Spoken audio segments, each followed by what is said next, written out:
Good morning! Monday, this side of the world. Yes, sunshine, beautiful day.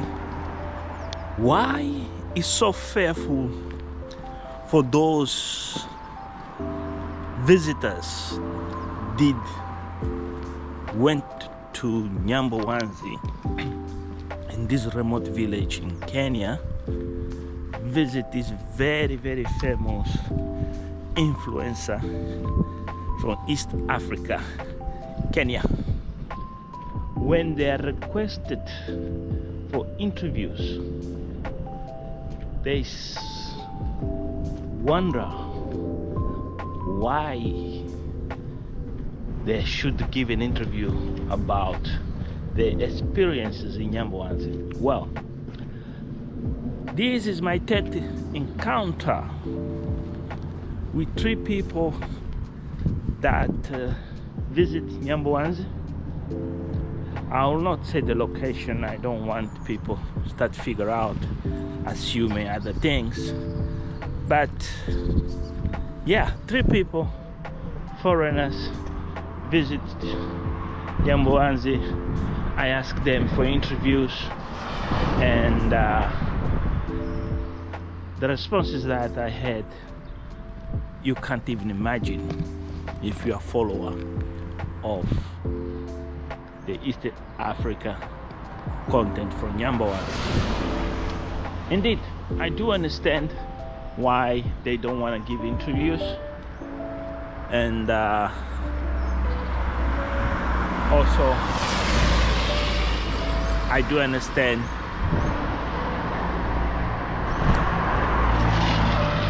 there's a lot of rain. I do understand their positions. But what is curious is the responses these people provide and these people said. And also the curious, when these people visit Nambo Wanzi, their agendas varies. All them that are different agendas. Some they wanna develop their YouTube channels, build this lifestyle of YouTube and so forth. But there is a if in this content creation about these visitors did visit Nambo Wanzi. Let's start it on the point. Did you realize when these people left Nambo Wanzi, they open channels on YouTube, they ask for subscribers, they got enough subscribers to go to monetize, even watching hours. All the people support them, in particular when the traveler commando asked to be supported. What is not bad, it was a good idea to be supported. I'm right. So the question is, if these people have been able to produce 1, 2, 3, 5 videos and get this amount of subscribers, what do these people think? What is the expectation of those people who subscribe it to hear from them, to have from them? What is the expectations? To have more material. They trust the word of the travel commander. I'm right. So it seems like these people want to make living a lifestyle from YouTube. So they went out there in different ways, in different times, different situations, and produced a couple of videos, some questionable videos, but some very interesting material. We had Life in Progress, we have Yam Food, we have Joyce's Diary, Mama Gift, and others. Indeed, others. But where are these channels now? How they're doing? How they're performing? Well, the only channel at least active, most active, doing well, try to do well and break the molds and records of normal audience is Manyam Food 74. That is this sister from South Africa living in the United Kingdom. She's doing well, something very interesting. She is producing videos with a very interesting food that reminds people about our roots, where we come from, where you are, and also people learn about food and how to cook some delicious meal. The others, they just went quiet, and time to time they come back with something. I can say stories that create impact and experience. But when these videos have been contacted for interviews, where becomes an issue of confidence, when I ask, can I interview you about your experience? After we heard about this drama, all drama and all things that what's going on, in particular with this influencer, these accusations, even to the point where these visitors, some of them have been accused of being concubines of this influencer, others been said they are just on the lookout for fame, and they create relationships and they're trying to hide those relationships. What is not bad, it's a private and personal stuff, but it's good. Others, they have a double standard life experience went a bit sour. Okay, the point here is to ask myself, why these people really wondering when they're requested for interviews and they come out with very, very curious, I don't know, I should put it, the answers they give so people could read and understand what they say in their videos and how they reply these requests and how they behave themselves, to relate them to those people, to relate yourself, or you the audience, you the subscriber, with them, why they went to Wanzi. This is a big question for me. It's a big question because I can't relate them with Wanzi, especially these interests of flying to Africa and go to Wanzi to Villa Medellin. Really, it's very curious. I accept my Yam Food 74 is an exception case. Also is an exception case others, few others, but there are a couple of them. I got to a point to say, these people really went to look for fame, or they went to look for a life, like grandma, Jamaica grandma. These people, they went to explore grounds, they want to settle, and they could not figure out themselves, they could not identify themselves what really they want to do. So the intrigue is set when Sergio, now it's Sergio Media, they call him the sunflower,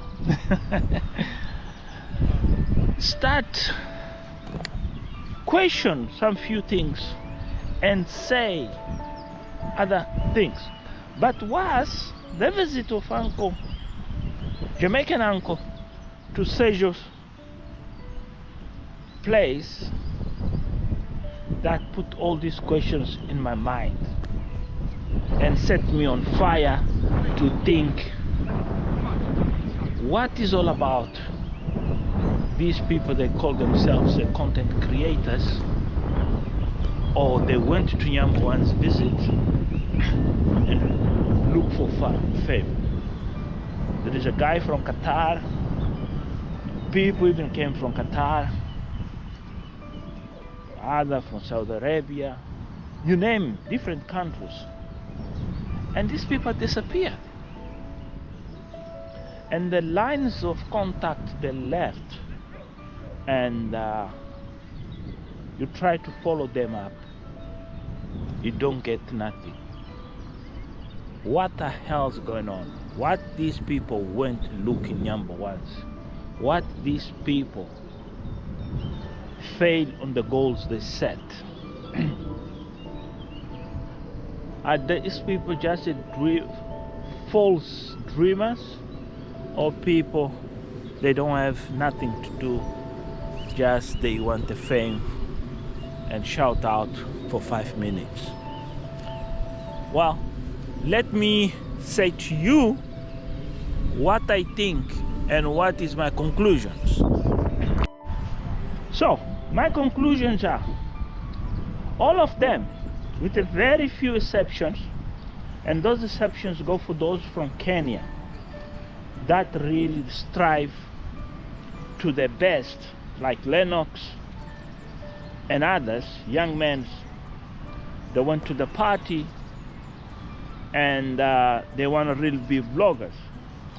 And some of those, they excel, they made well, or they are doing well, far as I know. And those reflecting how been powered, and they feel the magic of power, of empowerment, work for them because of commitment. And that commitment, they push the boundaries, not what only learn, not only they've been advised, but those who came from abroad, who had the wisdom and the blessing of the money to reach to this remote area and show the muscle of their passports. Most of them failed. Why they failed? Because these people failed because they could not realize one thing: the lifestyle they have, where they come from,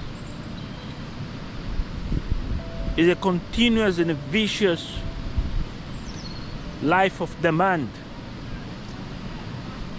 and demand of many things: responsibility, social responsibility, family. It is not the same as Ayamarwa have, Guatemayas, and all that. If you have watched European YouTubers and they content, how they produce their content, all those African content creators that have come to Europe, how they don't last here And also we can talk about his kish, my wealth, his content where he's create, and how he have said about his own life experience that you have to choose between be a professional person or YouTuber. There you can find an answer, an easy answer of that. So those YouTubers fail not only because of that, they're seeking refuge of their own traumas and dramas of life experience. Others, they thought could do both, be professionals and expose their lifestyle to the world. What it didn't work well due to the demand, the social demand. On developed countries, there is what I call be a professional or be a beggar. What it means be a beggar? Sit on the government's benefits and have this fake life. You might be asking, what about you, Moss? You do vlogs. Indeed, I do vlogs, but I have a schedule to do these things. I plan my time. To do a video, it takes time. It takes time, and a lot of time. I can tell you, you can't do a video in 30 minutes, except you have a super duper computer, or you have EIs helping you extrapolate content. That is my honest opinion. What will certain people do? But that is not the ideal. Content is you use your brains and create a dynamic, set up a dynamic that people interact with you and understand what you're talking and what you're doing. So the failure of these people is quite interesting. It's quite interesting when they don't want to reveal the stories they experience to others YouTubers. But also is the problem here is when they go to your channel or my channel or any other channel and look how many subscribers you have or you don't have, they feel compelled. Oh, this guy just have 1,000. What impact I would do it? I'll make him famous, or he will be a very famous, and then after I do what I lose. What is really childish of these people to avoid to be interviewed by other YouTubers, even with a small amount of subscribers.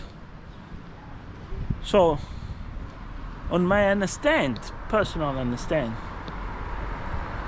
most of these people that went to Nambo Wanzi seeking fame on YouTube and success, build these successful channels, they don't understand the basic thing. This is not a TV. This is a social media. And as a social media, there is a virtual census of community share and care. Others, they don't understand. They have this fear of their own lives, what they went hell through experience. But so the question is, why you come here and say things about your life experience, your experience, when you've been asked for an interview? You're rude. You send messages or you reply to voice messages, say names. It's quite pity. I never saw Guatemala choose channels or people to give an interview. Most recently, Guatemala was walking in Times Square, and one of the guys who had this vlog called Guatemala Vlogs saw him and interviewed him, and Guatemala was relaxed and everything was cool. It's not only that moment in time. I saw other very important vloggers where people been asked that if they could answer some questions, and they answer. But all these people that went to Guatemala, and I tried to contact them, no, Guatemala to Nambo, Wanzi, that I have tried to contact them to do lives, to do interviews, just to chat in a positive way. They have replied in such a way that I'm astonished. So I'm really astonished to a point where I wonder how these people are fake. To be honest, all these people they're going to visit Guatemala, not the Guatemala. Today I have Guatemala in my mouth. Went to visit Aymara, and Aymara opened the doors, fed them, entertained them. They are real fake. And here is a lesson for you as a YouTuber or you as a subscriber. What's happening to Aymara with this hate, negativity, is a self-indulged thing. He is not realizing those people, they are there just for a moment, a brief moment, and that brief moment is what Mayugno say. If they fail, they're going out and become negative reactors, or just was a picture, an occasion of a lifetime experience, and they go away and forget about life. Indeed, this is all about these people. So those who carry on vlogging time to time and create content, these are those solitary vloggers. People, they want to share their moments in life. They want to just be out there, being seen and be heard. That is not bad. But to be seen and be heard, what is worth it after you went out there, seek for a shout, and create this channel and convince people to subscribe to you and create expectation. Indeed, it's human way of being, it's a human's choice, but it's sad, very sad. You be convinced to do something and then not get a reward back for what you've been asked. So next time a YouTuber or anybody says to you out there, please, let's support the brother and the sister, think twice and serious. Yes, think twice and serious. Any shout outs in YouTube can be worth it, but most of the times depend on your judgment. And judge well. Don't just subscribe on the God's sake of emotions. Don't do it. Think twice. What you see just is a show, nothing else. Thank you. Bye.